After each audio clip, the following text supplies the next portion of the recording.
am Greg Schaefer, and welcome to the Virtual CISO Moment. Kyron Joseph, joins us today. He is a recently converted cybersecurity professional. He has 5 years of experience in social media and marketing. Kyron, thank you so much for joining us today. Thank you for having me. And I appreciate you being my 111th guest now in this series. Oh, nice. Going strong and still tripping over myself sometimes. I actually, as I started the intro, I realized, I haven't recorded in like 2 weeks. I hope I remember how to do this. But I'm glad to have you on. Would love to hear your story about your career progression and also your transition into cyber. Maybe touch on a little bit as to why you decided to transition into cyber. We'll dig into that maybe a little bit more deeply as we go into the podcast. Okay. All right. So, well, as you said, my name is Kyron Joseph. And what made me really want to transition back into cybersecurity was originally that's where I started. So before I got my athletic track scholarship, I was doing management information systems in Trinidad and Tobago. Then when I came to the University of Kentucky, I switched majors and I started doing telecommunications. And then it just took me down this communications, digital media pathway. Mm-hmm. And when COVID came, I actually got stuck in the US because I was on vacation. And while there, I realized, had I stuck with what I initially wanted to do, job-wise and financially, I would have been fine. Mm-hmm. Because from back then till now, it went more and more into a remote culture, remote lifestyle in, well, at least the field of tech. And tech was one of the only industries that was still functioning very well during COVID. Right. So that kind of lighted a spark to say, in my mind to get back into the realm of tech. I didn't know where I wanted to go yet. So, I just slept on it, prayed on it, and eventually I found my way back into cybersecurity. So I'm curious, though, you said that you originally started out with an interest in cyber and everything technology there. But when you got to UK, and you said you were on a track and field scholarship? Mm-hmm. Awesome. I was just talking with a colleague of mine that him and I have been runners, more long distance than sprinters and all that. But that as we've gotten older, our times have gotten, it probably for me to run 1 mile, you could probably run 3. So at this point in time, but I'm just curious though, what was it about when you got to the University of Kentucky that made you decide to think about marketing instead of cyber at first? Well, so at the time, you have to test into the program. Mm-hmm. And I'm terrible at math. Me and math, not friends. No. So I didn't pass the testing requirements for math. However, I was able to do telecommunications. And I started the telecommunications. And then when I transferred to University of Texas at El Paso, they did not have telecommunications. So in order to stay eligible, track eligible for the NCAA, I just had to pick a major that was as close to mine as possible, where as much as the credits I would have had from Kentucky would have been transferable to make sure I stayed eligible. And then so I kind of just followed that path, and that's how I got into the digital media production and communication field. That's fascinating. I mean, I totally get it now. I would never have guessed that was the path, but well, now you're back in cyber, and I know we're going to talk a little bit more about where you're at and where you're hoping to go and all that, and talk about what disciplines you're interested in. But when we come back in just a few moments, I'm going to ask you what you think, just based on your experience to date, what one of the most significant threats to small and mid-sized businesses is in cyber. And I'll get that over to you in just a moment. Okay. vCISO Services is a small, specialized, veteran-owned information security firm with a calling, founded on Christian values and focused on the needs of small and mid-sized businesses. Our passion is to help small and mid-sized businesses gain a fighting chance in an increasingly hostile cybersecurity threat environment by providing executive part-time virtual CISO services information security risk management services, and CISO advisory services. Check them out at vcisoservices.com. So, Kyron, you can obviously see that we have a passion for helping small and mid-sized businesses. And that's why I like to ask folks from all parts of the spectrum, as far as experience goes, is what they think is like a major threat cyber-wise to small and mid-sized businesses. What would you think? For me, I would honestly think a threat for them is just their data. Mm-hmm. A lot of small businesses, they seem to have this misconception that threat actors only target big businesses, big enterprises, when really and truly smaller businesses and smaller enterprises is easier for them to pick at, and it's going to be harder for these smaller businesses and enterprises to recover, as opposed to the bigger businesses who tend to have the resources and the analyst teams and the whole network and infrastructure to safeguard themselves. So a lot of small businesses feel like they could fly under the radar because we're not big, or we're not as important, or who wants our information, who wants our resources. And that's a myth. Mm-hmm. And you don't understand that. And that's certainly prevalent in what we see working with small and mid-sized businesses. A lot of times they'll come to us after they've actually had an incident, and they realize, well, we need to beef up our security program in some way, shape, or form. But another thing that's kind of interesting about that as well, too, because I totally agree with you. But the other threat with regards to small and mid-sized businesses not being a target, and being a myth, is that sometimes folks will use small and mid-sized businesses to jump off to attack bigger businesses. To make bigger businesses, correct. Yeah, because that happened with Target, for example, that it was a small business, an HVAC business. Now, this was HVAC business, and through the HVAC business, was able to hack the Target. Yeah, I remember that. So I totally agree with you. I think that small and mid-sized businesses need to realize that, no, they are a threat. What do you think would be, and probably this could be drawing from your marketing background, what would be a good way to message to the leaders in a small or mid-sized business to get them to understand the concept that, like, no, you're wrong, you actually could be more of a target? From a messaging approach, I think the best way to get these small and medium-sized businesses to understand that they are just as much of a target is by just flat out showing them their potential losses as a small and medium-sized business, as opposed to losses from a large enterprise. And if you break it down on a scale, if a large business loses 30%, how's that affecting them, as opposed to a small business who loses 30%? That margin tends to be different. And I think from that perspective, when you show them what they could lose, as opposed to a bigger business, then they might be more inclined to want to beef up security, or have better cybersecurity practices, best practices, and stuff like that. I can tell from that answer that you're going to have a very successful career in cybersecurity. And let me explain why. It's because that's a concept that a lot of folks in cyber don't realize, and it takes them a while to realize, that if you can talk the business, if you can talk the business language, that's what cyber does. Cyber supports the business. It isn't about your CEO and your CFO. They don't want to hear, we blocked 82,000 threats last week. It's like, they don't care. What they do care about is, like, what is the cost? And so for you to have that approach right now, that's good. You're ahead of like 60 or 70% of the folks out there right out the gate. So Thank you, maybe that marketing, that technology marketing segue that you did actually, helped with that foundation. But now you're in cyber, and you're in the Evolve Security Academy. Yeah, so as part of the Evolve Security Academy, my stint there is done. That's why I actually did my boot camp.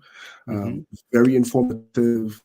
I enjoyed the boot camp thoroughly. It was good, and it opened me to a lot of different avenues within cybersecurity. So it touched on a lot of different points, from being offensive, blue team, red team, offensive, defensive, blue team, red team, um, risk and compliance, networking. So it touched on most of the avenues that cyber entails to give us a very broad understanding of what it takes to be successful in the cybersecurity industry, as well as open up us to different pathways within the cybersecurity industry.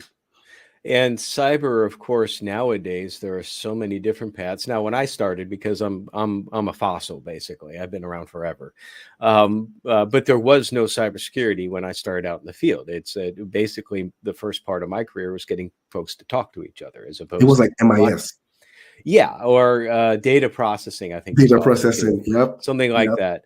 But even when we started out in cybersecurity, which we didn't call it that then, we just called it basically troubleshooting. It's like, well, how is somebody able to get into our system, and what do we do to block it? And now it's like you said, it's blue teaming, red teaming, and all that. Mhm. So cyber has blown up, and there are all these many disciplines that being at the academy has introduced you to. Do you have an idea of where your interests lie right now? So right now, for me, I predominantly want to operate in the field of GRC, governance, risk, and compliance, Hmm. um, mainly because I love the whole red team, blue team. That's fun, but I can do that on my own time. Um, I just want to be in an area within tech and cyber where I believe that I will have the most value. Like I said, coming from marketing and social media, I have a lot of transferable soft skills, and I look at things differently. I look at things from a weird perspective. If Hmm. you might think about it, I look at stuff outside in as opposed to inside out. Or if we're in a box, I'm in a triangle. So, and I believe that thinking is going to help me in the GRC section of cybersecurity to help businesses not just be compliant, but when it comes specifically to risk and risk management, my passion for analytics, my very meticulous things about like the way how I think and operate, finite details, that is where it's going to really show, because I'm going to be pinpoint in it. Like, we need to have this, that. And in the field of GRC, I feel like I would excel better. So I'm more pursuing um, rules in governance, risk, and compliance. Well, certainly, I like to always say that the risk portion of that is much more an art than a science. It is an art. And the folks that can understand that, again, I'm going to get back to the very basics. Where let's just say you have X machine that has this high vulnerability and all of that. Oh my goodness, we got to like stop the presses, and we got to fix this vulnerability and this and that. Well, there's a couple of things you really need to consider about that. It's like, well, what is the machine doing? What sort of information is involved? What is it connected to? What does it Mhm. matter if it goes down or not? Is the risk really that high when you've got 150 other risks that you got Correct. to That's figure right. out as well?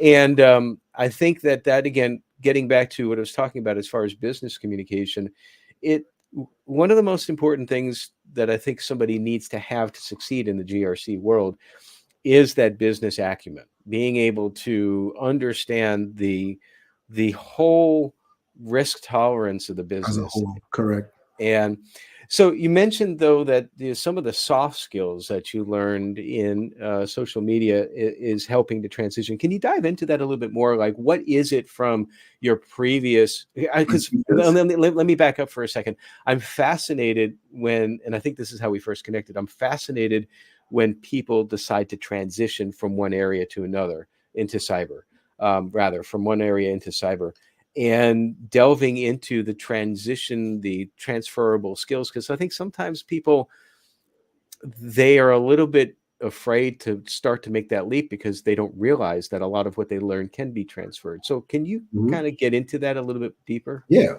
definitely. So I always tell people I'm a creative first, and whatever else come after. I've always been that way, creative, Mhm. visual. So I see things. It's weird. I see it. It's like floating objects. I So understand it. I'm kind of like that too. Trust so me. for me, um, when I when I take that aspect of myself and I look at cybersecurity, and we say specifically you operate in the GRC, the social media aspect of me and the marketing aspect of me, it required me to be very detailed, first and foremost. One, two, always understand my audience. It's a good one. So always understand your audience. And in the social media side, I was also a content creator. So I do videos, I edit videos. So attention to detail. And how that transfer over for me is when you're thinking about something like governance, compliance, you have to be attentive. One, you have to make sure that your companies comply to certain rules, regulations, and if you're not really attentive to detail or you don't understand the broader picture, you could miss things. Yes, and that's not a good thing to miss And when you things miss in things, cyber. your company miss things. When your company miss things, they lose money. That's right. So it puts me in it gives me the mind frame to always take a step back first, see the big picture as a whole, and then punch in. Or sometimes, depending on the organization, instead of going inside out, you have to look outside in. And being in marketing, when you have campaigns, sometimes you have to do the campaign from the inside out. Just depends on who the client you're dealing with, what they have, what they already have set up, the infrastructure they already have in place. So you have to be flexible. You have to be able to maneuver. So those are the things that I bring with me. And I know tech could be a very stressful place. And I know how to maneuver stress. I know how to maneuver people. People in tech, for me, I think is one of the biggest strong suits because we all say, oh, we sit behind computers all day and we don't interact. When in fact, you interact with people more than you think because you're always on a Zoom call, you're always in a meeting. You have to be able to manage people, maneuver people, communicate. And one other soft skill I would say in marketing that is going to be very beneficial for me is having the ability, because I understand the tech, the jargon, the slangs, the slogans, the technology, and then I come from a marketing perspective, it's very easy for me to break something down in layman terms that even a 5-year-old could understand. And while I was at Evolve Academy, I told to one of my professors, I said, some of these people who are going through this cohort with us, like myself, we might not understand everything fully. I had a very vast understanding of the tech things and the terms because I started in there. I said with people who were brand new, who works at Target or who's a nurse who want to transition. It's like they don't know anything. So you'll have to be able to break things down to a simple way. So then I started breaking things down a little easier for some people in my cohort, how I would understand it. And that is a skill that not everyone have. Because if you're talking to a C-suite, the C-suite might not understand what you're telling them. So you have to be able to translate what we call them, the nerds say, and bring it to the cool kids. And that's what you have to do.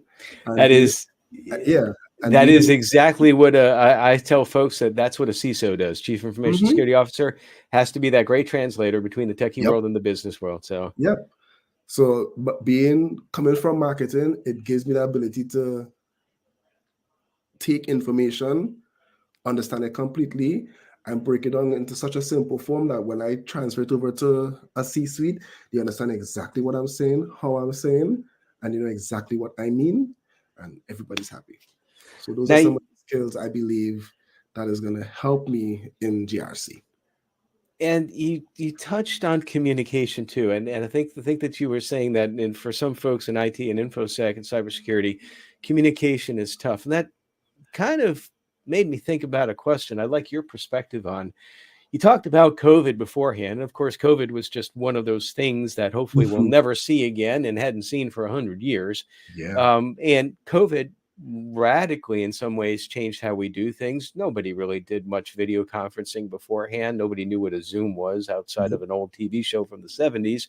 It's like, but now it's part of the way we do business. You have a lot of people that are missing that human interaction. I'm coming from the perspective, part of this is my whole career experience, but there's so much you can get from inter-office communication that you just don't get Correct. on Zoom. But I'm coming from a different perspective. I'd like to hear your perspective about, do you think that this shift into more remote, is that something that's more of a hindrance for folks in IT and cybersecurity, or are they able to leverage it and it's not really an issue? For me, honestly, I think it's 50-50 Mm-hmm. because you have a lot of the IT professionals who are actually introverts. Right. That's a big component. Yeah. Mhm. A lot of them who are introverts, so they like, I'm just behind my computer, so it's less pressure. So they might tend to communicate better as opposed to if you stick them in a room, Mm-hmm. they boil down. So, and then there's the extroverts who like to meet people. They like to be in the room. They feed off the energy of those in the room. When they're having meetings, they're spitballing ideas, or they're just co-working. They feed off other energy. So it's harder for the extroverts in the remote atmosphere. Right. Introverts thrive better on this remote atmosphere. That's an interesting perspective, and I'll add on to that. It's like if you're an introvert, you can train yourself to be an extrovert. Mm-hmm. I'm missing. I've done that myself. I'm more of an introvert myself, Me too. and a lot of people probably don't think that. It's like, well, you're doing a podcast. Come on. It's like, no, no, no, no. But I've kind of trained myself that way. Correct. But it hasn't been without stress. And you did mention too the stresses that sometimes come with IT and cyber. And certainly, if you put an introvert into a meeting full of people physically, there's probably going to be some stress there. But there's a lot of other stress involved with cybersecurity. And so, what it's very important that we recognize that, which you do, and that we find a way to remove ourselves from the stresses of cyber so that we are not totally consumed. And what is one of the things that you do to get away from the stresses of cyber? So when outside of my studying and still brush upon my skills, I work out a lot. Your what? I work out a lot. I'm sorry, I still didn't catch that. Oh no, sorry. I said I work out a lot. So I go Oh, to the you work gym, out a lot. exercise. I Yeah, got you. Okay. At yes, yes. first, I thought the accent threw me a little bit. At first, I Ah, thought that you were saying that you were a controller, and I'm like, well, okay, that's great. What are you controlling? yeah, no, It's like, I work. so you I work work out a out. lot and Yeah, physically, and I, and I and exercise. Um, I'm a what was your gamer. specialty? What was your specialty when you were NCAA track? Short sprints, 100, 200. Oh my goodness! Oh my Yeah, goodness! Yeah, if I tried 100 right now, I don't know how long it would take me. It's like, I was, if anything, I did longer runs, but I don't have the fast twitch muscles. I don't have the lean body for that or whatever. So is running like you're still your biggest workout right now, or do you do other things? I just lift weights. Oh, I okay. run occasionally. Not too much. I'll probably try to do like maybe 2 miles, Hmm. but that's as much. I'm not going anything above 2 miles. Nope, not doing it. No, sir. Ah, all right. Well, I feel a little better. I did a half marathon a couple of days ago, so now I did More, it slow. It took me more than 2 hours to do it, two more twenty power two, to in you. fact. More But power to you. Anything but over 2 miles, I am not doing. Nope. well, that's good, and that's one of the more popular answers, I think, to that question. And for me, it's the same thing too. It's like I like to run. I only like to run after the first mile and a half because that's when the endorphins kick in. The first mile and a half to me is a struggle. It's like my It is whole a body's struggle. like saying, "Don't do it, don't do it." But certainly anything for me too, it's like functional. I don't try to do the Functional, heavy weights anymore functional strength. because yeah, functional strength. I always joke to people, it's like my goal right now, as far as working out, is that I want to be able to get off the toilet myself when I'm 85. That's my goal. Yes. And I'll say that a lot. And it's like, that's not the same goal as like when I was 30, but it's okay. So, Yeah. so outside of pursuing a career in GRC, and I think that with that holistic approach, you're going to have a good career path there. Thank you. What are some of your future plans? So my future plans were outside of my career path, like you say, venturing into GRC. I just want to travel more, see more culture, eventually one day open a non-profit. And I have some ideas in the works, mainly because of my transition into tech. I'm realizing there's a lot of gaps Mm-hmm. for folks like myself who are transitioning over into tech. There's not much resources for us, as opposed to if you're an intern coming out of college, you see internships all the time, internships here, internships there. And I personally have had a very hard time looking for like apprenticeship opportunities or internship opportunities because I'm not fresh out of college. So I have that in the works. I'm still thinking about how I could approach that when I become employed and have more funds to support myself and back myself up, how I could get companies involved to help those transitioning into new fields. So like folks who transitioning into tech or who's transitioning into, let's say, healthcare, nursing, engineering. So I'll just do some research, but tech predominantly is one of those fields that people transitioning all the time. So outside of the college interns, folks like myself who are doing something mid-career, to provide a platform to them to be able to get apprenticeships so that they could, when they finish their boot camp or they finish their courses or the certification, that they could get a hands-on feel or a hands-on approach, even if it's a remote situation or shadowing situation for 2 days a week, 3 days a week, something to help them gain more experience to boost their resume up so that they could Yeah. then land their first role. So that is something I have in the back of my brain swirling around.